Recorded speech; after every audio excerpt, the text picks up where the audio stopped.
Hello दोस्तों, आज मैं बात करने वाला हूँ न्यूबॉर्न बेबी के केयर के बारे में। तो जन्म के बाद जब पहली बार बच्चा घर पे आता है तो पेरेंट्स को बहुत खुशी होती है। बट इसके साथ साथ पेरेंट्स को बहुत सारे क्वेश्चंस और डाउट्स मन में रहते हैं कि बच्चे को हम ब्रेस्ट फीड कितनी बार करें, एक बार ब्रेस्ट फीडिंग में कितनी देर तक ब्रेस्ट फीडिंग कर सकते हैं, बच्चों को ब्रेस्ट फीडिंग के बाद हम कैसे बर्प करें, रात में बच्चे को कितनी बार फीड कर सकते हैं, बच्चे की जो नाभि है वो कब सूख के गिरेगी, बच्चे को हम पहली बार कब नहला सकते हैं, या बच्चा ग्रीन कलर की पॉटी क्यों कर रहा है, या दिन में बार बार क्यों पॉटी कर रहा है, या 3 दिन से बच्चे ने क्यों पॉटी नहीं किया। तो इन सारे प्रश्नों का उत्तर मैं इस वीडियो में देने वाला हूं। इसके साथ साथ और भी जो पेरेंट्स के कॉमन क्वेश्चंस न्यूबॉर्न बेबी के केयर के रिगार्डिंग रहते हैं, उन सारे प्रश्नों का मैं आंसर देने का ट्राई करूंगा। तो वीडियो को पूरा अंत तक देखें।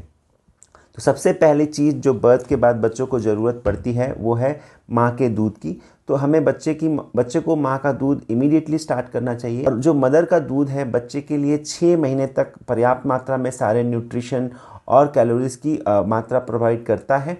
तो ज़रूर आप बच्चे को अपना दूध दें, फार्मूला मिल्क या फिर बाहर का दूध ना दें। कोई भी एनिमल मिल्क देने की कोई ज़रूरत नहीं है। अपने दूध से ही बच्चे का सही पोषण होता है और इन्फेक्शन से भी बच्चे का बचाव होता है।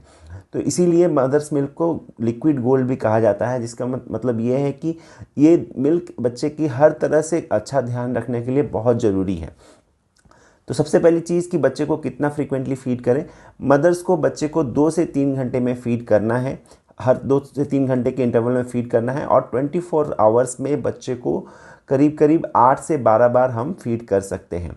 इसमें ऐसा होता है जनरली कि छोटा बच्चा हर 2-3 घंटे में उठ के रोने लगता है फीड के लिए, और फीड करने से फिर शांत होकर सो जाता है। अगर किसी कारण से जनरली छोटे बच्चे जो पहले 1 या 2 वीक में, बर्थ के बाद पहले 1 या 2 वीक में खुद ब खुद उठ के अगर नहीं रो रहे हैं दूध के लिए, तो आप, अगर बच्चा 3 घंटे से ज़्यादा सो रहा है तो आप हल्का सा सहला के बच्चे को ब्रेस्ट फीड इनिशिएट कर सकते हो, फिर बच्चा सक करने लगता है। तो शुरुआत में बच्चा थोड़ा उतना ज़ोर से सक नहीं करता है, बट धीरे धीरे धीरे जैसे ही बच्चे को स्ट्रेंथ आ जाती है तो बच्चा अच्छे से फीड करने लगता है। नाइट में बच्चे को कितनी बार फीड करना चाहिए, ये क्वेश्चन भी बहुत बार पूछा गया है। तो नाइट में जनरली बच्चे को 2 से 3 बार फीड की ज़रूरत पड़ती है। और छोटे बच्चे अक्सर ऐसा देखा जाता है रात में ज़्यादा जगते हैं और दिन में सोते रहते हैं। ये भी एक नेचुरल और नॉर्मल प्रोसेस है, इसमें आपको डरने की ज़रूरत नहीं है। कई बार ऐसा देखा जाता है कि मदर्स कंप्लेन करती हैं कि डॉक्टर मेरे को पर्याप्त मात्रा में मिल्क नहीं बन रहा है बॉडी में, तो क्या करें। इसमें ये चीज़ का ध्यान रखें कि देखिए, मिल्क जो प्रोडक्शन है, मिल्क जो मदर की बॉडी में बनता है, ये बच्चों की स्टिमुलेशन से ही बनता है। तो जितना बच्चा दूध लेता है माँ से, उतना ही दूध और बनते रहता है। इसका कारण ये है कि बच्चा जब माँ से दूध ले रहा है तो उस वक्त माँ के बॉडी में हार्मोन्स रिलीज होते हैं। 2 इंपॉर्टेंट हार्मोन्स रिलीज होते हैं। एक है प्रोलैक्टिन जो मिल्क के बनने में मदद करता है, और एक है ऑक्सीटोसिन हार्मोन जो कि मिल्क को रिलीज होने में मदद करता है, और जिससे बच्चे को मिल्क की सप्लाई बनी रहती है। तो जितना ज़्यादा आप अपने बच्चे को मिल्क फीड करते रहोगे खुद से, उतना ही आपके बॉडी में मिल्क बनते रहता है। इसके अलावा जो दूसरी चीज़ इंपॉर्टेंट है पर्याप्त मात्रा में मिल्क बनने के लिए, वो है मदर को एडिक्वेट रेस्ट की ज़रूरत होती है, स्लीप की ज़रूरत होती है, और गुड न्यूट्रिशन एंड हाइड्रेशन की ज़रूरत होती है। तो जो माँ है वो बच्चे का ध्यान रख रही है, और बाकी फैमिली मेम्बर से मेरा ये रिक्वेस्ट है कि वो माँ के सेहत का ध्यान रखें। करीब 500 से 600 एक्स्ट्रा कैलोरीज़ की माँ को ज़रूरत पड़ती है बच्चे को न्यूट्रिशन प्रोवाइड करने के लिए। जितना मदर का नॉर्मल न्यूट्रिशन, उससे 500 to 600 एक्स्ट्रा कैलोरीज़ की ज़रूरत पड़ती है। तो अच्छा प्रोटीन युक्त और गुड न्यूट्रिशन फूड हमको देना चाहिए, हेल्दी फ्रूट्स और वेजिटेबल्स, और उसके साथ सीरियल्स सही तरीके से माँ को देना चाहिए। तो माँ का जो डाइट चार्ट है उसका एक सैम्पल मैंने इस वीडियो के डिस्क्रिप्शन में अटैच कर लिया है। आप अगर चाहें तो लिंक देखकर आप उस डाइट चार्ट को समझ सकते हैं। दूसरी चीज़ है कि हाइड्रेशन बहुत इंपॉर्टेंट है मदर के लिए। मदर को करीब करीब 2 लीटर पानी खुद के लिए पीना होता है, और अबाउट हर फीड के लिए एक्स्ट्रा 200 ml पानी पीना है, ताकि मदर की बॉडी में पर्याप्त मात्रा में दूध बनता रहे। तो मदर का हाइड्रेशन भी बहुत इंपॉर्टेंट है। इसके अलावा भी कुछ नेचुरल गैलेक्टोगॉग्स, मतलब जो मिल्क की मात्रा को बढ़ाने वाले फूड हैं, जैसे तिल का लड्डू, गोंद का लड्डू, कोकोनट वाटर, और भी ऐसी चीज़ें हैं जिनका लिस्ट आप स्क्रीन पे देख सकते हो। तो इन चीज़ों को आप ट्राई कर सकते हो ताकि आपकी मिल्क की पर्याप्त मात्रा बनती रहे। अब बात करेंगे दूसरी स्टेप की, जो है फीड के बाद बच्चे को हमें बर्प करना होता है। तो तो बर्प करते वक्त हमेशा ध्यान रखें कि सिर का पोजीशन बॉडी से थोड़ा ऊपर होना चाहिए। बर्प करने का मतलब ये होता है कि जो माँ से बच्चा दूध ले रहा है तो दूध लेते वक्त बच्चा कई बार हवा भी स्वालो कर लेता है और वो हवा को निकालना हमें ज़रूरी होता है, क्योंकि कई बार ये हवा अंदर जाके बच्चे के पेट में दर्द का कारण बन सकती है। तो हर बार फीड करने के बाद आप 5 से 10 मिनट तक बच्चे को सीधा करके कंधे पे लेके बर्प कर सकते हो। और बर्पिंग की दूसरी पोजीशंस भी आप इस वीडियो में देख सकते हो कि इन पोजीशंस में हम बर्प कर सकते हैं। और बर्प करने के बाद आप बच्चे को सुला दोगे तो बच्चा सो जाएगा। बर्प करते वक्त आप ध्यान रखें कि आप बच्चे को जब बर्प कर रहे हैं तो आपका हैंड कप्ड होना चाहिए, ऐसे फ्लैट नहीं होना चाहिए। फ्लैट हैंड से अगर आप बर्प करोगे तो बच्चे को जोर से धक्का लगता है, और कप्ड हैंड से आप करोगे तो ये मोर जेंटल रहता है बच्चों के लिए, और इससे क्या होता है बच्चों की गैस जो है आसानी से निकल जाती है। और एक चीज़, बच्चे के चिन के नीचे आप एक हल्का सा टॉवल रख दें, क्योंकि बर्प करने के बाद वक्त कई बार ऐसा होता है कि थोड़ा सा मिल्क निकल जाता है तो उससे कपड़ा गंदा हो सकता है। तो आप देख सकते हैं कि इस तरह से हमें बर्प करना चाहिए बच्चे को। जिन मदर्स के बच्चों को कोलिक पेन की या फिर गैस की वजह से रोने की ज़्यादा प्रॉब्लम रहती है, उनको मैं ये एडवाइस करता हूँ कि ये हर फीडिंग में 5-10 मिनट रुक के थोड़ा सा बीच में भी बर्प कर लें, या फिर फीडिंग के बाद 15 मिनट तक थोड़ा ज़्यादा देर तक बर्प करें ताकि हवा अच्छे से निकल जाए। इससे भी कई बार जिन बच्चों को गैस की प्रॉब्लम होती है उसको काफ़ी मदद मिल जाती है। मुझे और एक चीज़ बताना मदर्स को बहुत ज़रूरी लगता है कि जो शुरुआत में मदर्स की मिल्क आती है पहले 3 से 5 दिन तक, वो बहुत गाढ़ा और थिक येलो कलर का होता है, जिसको हम मेडिकल साइंस में कोलोस्ट्रम बोलते हैं। वो अपने बच्चों को देना बहुत ज़रूरी है, क्योंकि उसमें एंटीबॉडीज़ होती हैं, इम्यून फैक्टर्स होता है, विटामिन ए होती है, और प्रोटीन की मात्रा काफ़ी अच्छी होती है। तो भले ही उसकी क्वांटिटी कम है बट उसमें काफ़ी ज़्यादा कैलोरीज होती हैं, और उससे बच्चे को अच्छा न्यूट्रिशन और इम्यूनिटी मिलती है। इम्यूनिटी की जो फैक्टर्स हैं उसकी वजह से बच्चों को फ्यूचर में इन्फेक्शन से हम बचा सकते हैं। तो ज़रूर आप अपने बच्चों को कोलोस्ट्रम दें। बात करेंगे कि हम पहली बार अपने बच्चों को कब नहला सकते हैं। तो नहलाने का मतलब जब पानी ढाल के आप पूरे बॉडी पे नहलाना चाहते हो, ऐसा आप तभी कर सकते हो जब बच्चे की अम्बिलिकल कॉर्ड, जो नाभि की नाल है, वो गिर चुकी है। के बाद शुरुआती कुछ दिनों में जब तक वो नाभि की नाल लगी रहती है तब तक हम बच्चे को ये रिकमेंड करते हैं कि आप उसको स्पंज बाथ करो। मतलब कपड़े को ल्यूकवार्म वाटर में भिगो के अच्छे से बॉडी को पोंछ लो। बॉडी के हिडन पार्ट्स को पोंछने का ध्यान रखना है, under the neck, under the arms, groin, back, ये सारी एरियाज़ को अच्छे से पोंछना ताकि वहाँ मैल ना जमे। और डेली आप उसको स्पंज बाथ करते रहें तब तक जब तक कि अम्बिलिकल कॉर्ड ना गिर जाए। और जनरली अम्बिलिकल कॉर्ड को सूख के गिरने में 1 to 2 वीक्स का समय लगता है। तो क्या होता है कि अगर आप जब तक अम्बिलिकल कॉर्ड है, अगर आप पानी ढालते हो उसके ऊपर तो वो अम्बिलिकल कॉर्ड मॉइस्ट हो जाता है, तो उसकी वजह से उसको गिरने में देरी हो जाती है। तो इसलिए अम्बिलिकल कॉर्ड को सूखने के लिए शुरुआती कुछ दिनों में बच्चे को स्पंज बाथ करें।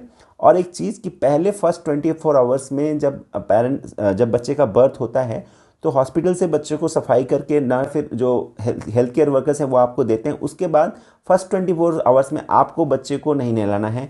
इसका कारण ये होता है कि ऐसा देखा गया है कि फर्स्ट 24 आवर्स में अगर आप बच्चे को नहलाते हो तो कई बार बच्चों में ब्लड शुगर की कमी, हाइपोग्लाइसीमिया हो सकती है, या फिर बच्चों को हाइपोथर्मिया हो सकती है।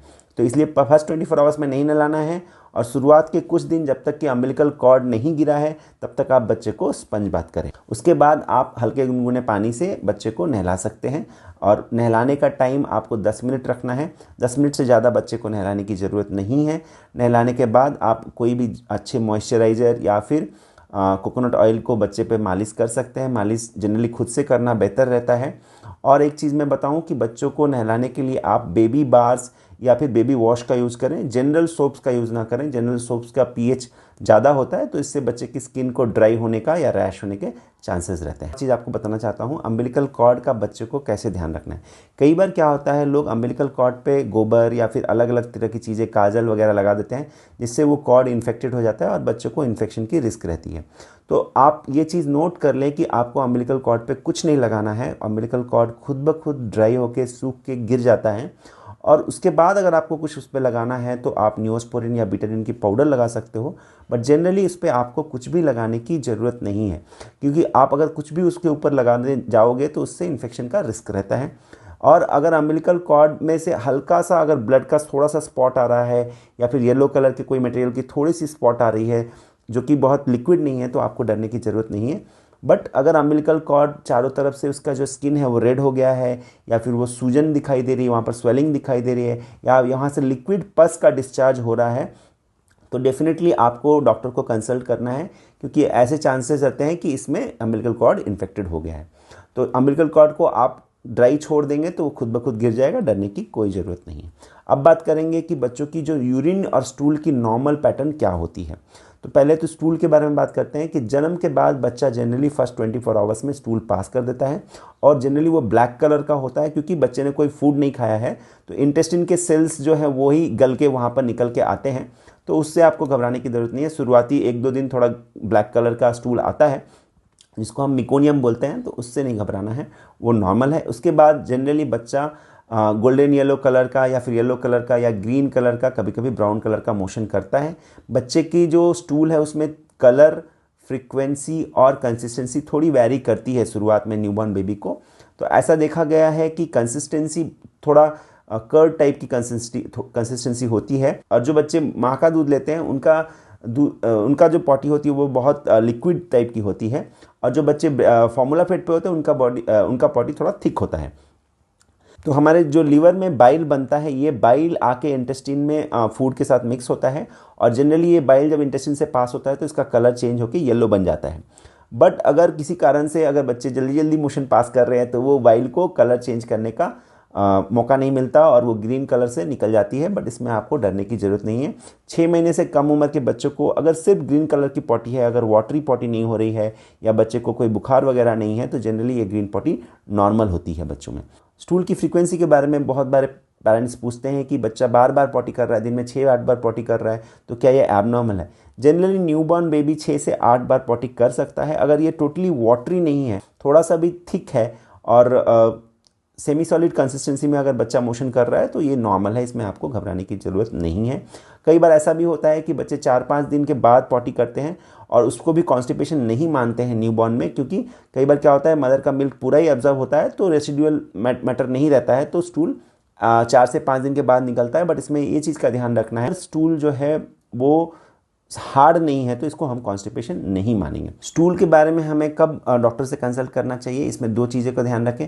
अगर स्टूल में कोई भी आपको ब्लड की अंश दिखती है तो आप ज़रूर डॉक्टर को कंसल्ट करें, या फिर आपके बच्चे का स्टूल पूरा पेल है, मतलब फीका कलर का, वाइट कलर का अगर स्टूल आ रहा है तो ज़रूर कंसल्ट करें, क्योंकि कई बार ऐसा होता है कि जॉन्डिस की वजह से बच्चों को फीका कलर का स्टूल आता है। दूसरी चीज़, अब बात करेंगे बच्चों की यूरिन के बारे में। जनरली बर्थ के 48 आवर्स में बच्चा यूरिन पास कर लेना चाहिए, और अक्सर ऐसा देखा गया है कि जनरली बच्चा बर्थ के टाइम पे इमीडिएटली ही यूरिन पास कर देता है, तो आपको डरने की ज़रूरत नहीं है। और इन अ डे बच्चा कम से कम 6 से 8 बार यूरिन करता है। यूरिन का कलर वाटर के कलर के जैसा होना चाहिए, कलरलेस होना चाहिए। अगर यूरिन येलो कलर का है तो इसमें 2 चीज़ों की संभावना रहती है। एक तो बच्चे को जॉन्डिस की वजह से कभी कभी यूरिन येलो होता है, और दूसरी चीज़ ये होती है कि बच्चे को पर्याप्त मात्रा में अगर मिल्क नहीं मिलती तो बच्चे को डिहाइड्रेशन की वजह से येलो कलर का यूरिन होता है। तो इसका आप जरूर ध्यान रखें। अगर बच्चे को येलो कलर की यूरिन हो रही है तो डॉक्टर से कंसल्ट कर लें। जनरली अच्छी मात्रा से अगर आप ब्रेस्ट फीडिंग को बढ़ा देते हैं तो जनरली वो यूरिन कलर करेक्ट हो जाता है। एक और क्वेश्चन जो पूछा जाता है कि हम बच्चों को कौन सा डायपर यूज़ करें, तो इसका सिंपल आंसर ये है कि आप कॉटन नैपीज़ का यूज़ करें, ताकि कॉटन नैपीज़ आप रीयूज़ कर सकते हो, उसको क्लीन करके फिर से हम रीयूज़ कर सकते हैं, तो कॉस्ट इफेक्टिव पड़ता है। उससे भी इम्पॉर्टेंट चीज़ ये है कि कॉटन नैपीज़ में जो कॉटन की मटेरियल यूज़ होती है उससे क्या होता है, बच्चे के स्किन के पास एयर सर्कुलेशन मेंटेन होती है। कॉटन नैपीज़ से हवा पास हो जाती है तो एयर बच्चों की स्किन को लगती है और स्किन को हेल्दी रखती है। दूसरी चीज़ है कि कॉटन नैपीज़ जब बच्चा वेट करता है तो इमीडिएटली बच्चा रोता है तो हम चेंज कर देते हैं, तो बहुत देर तक स्किन के साथ जो स्टूल और यूरिन मैटर लगा हुआ नहीं रहता है, तो जिसकी वजह से डायपर रैश के चांसेस कम हो जाते हैं। डायपर का आप यूज़ तब करो जब आप रात में सो रहे हो, तो बच्चे को आप गीला नहीं छोड़ना चाहते, तो बच्चा रोएगा, डिस्टर्बेंस करेगा, उसकी वजह से अगर आप चाहते हो तो रात को डायपर यूज़ करो, या फिर जब भी आप आउटडोर्स जा रहे हैं तो आप डायपर यूज़ कर सकते हो। बट जनरली दिन में या फिर जब आप घर पे हो तो कॉटन नैपीज़ यूज़ करना सेफ़ रहता है। इसके बारे में मैंने वीडियो बनाया है, तो आप उसका लिंक डिस्क्रिप्शन में ज़रूर देख सकते हैं कि कौन सा डायपर बच्चे के लिए ज़्यादा सेफ़ रहता है। तो मैं आशा करता हूँ कि आपके जो कॉमन क्वेश्चंस हैं न्यूबॉर्न बेबी की केयर के बारे में, उसका आंसर आपको मिल गया होगा। अगर आपको कोई और डाउट्स या क्वेश्चंस हैं तो आप कमेंट सेक्शन में पूछ सकते हैं, और मैं न्यूबॉर्न बेबी के केयर के बारे में पार्ट 2 में और भी जो क्वेश्चन है उसका आंसर करने वाला हूँ। उसका लिंक मैंने डिस्क्रिप्शन में डाल दिया है, तो आगे आप उस वीडियो को भी देख सकते हैं। Thank you.